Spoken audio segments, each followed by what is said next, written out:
Parating na yung bagyo? Oh. Malakas daw? Oh. Ano dapat gawin pag may bagyo? Paso. Ma-evacuate? Oh. Ma-evacuate ka sa eskwelahan? Oh. Dito ka madaragamit? Ante me. Kaya na ang balayta man, ano naman ang balayta, concrete man. Matibay man ang balayta, kay maano ka man. Ma-evacuate. Nahado ka sa bagyo? Oh. Sa eskwelahan, safe ka dito. Oh. So, suya. Asyo. Sino kapod mo dito sa evacuation center? Samo. Kami? Hmm. Ikaw lang mag-evacuate. Eh. Oo. Nagsusunod ka man ha, sabi sa authority, kapag may bagyo, dapat mag-evacuate. Oh. Oo. Kaya ba, safe ka ha? Hay na yan ang bagyo. Nasa na? Ito do. Sa Samar? Oh. Sa Samar? Oh, sila.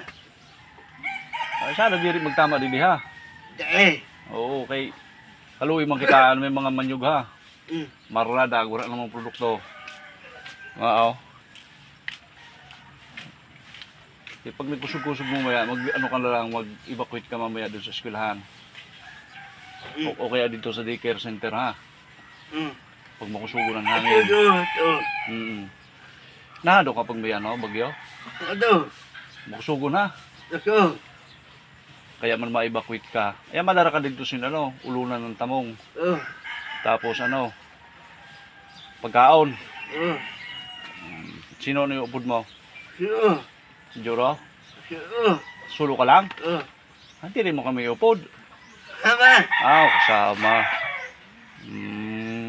Mamaya pa man darating. Paalisin mo bagyo sabi mo para wag tumama dito. Alis na. Sabi alis bagyo. Alisin mo lang, paalisin mo.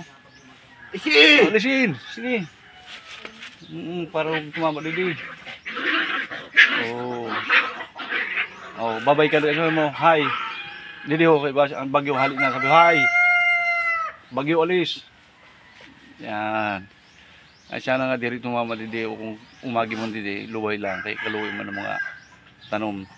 Naloon may mga banti, lubi.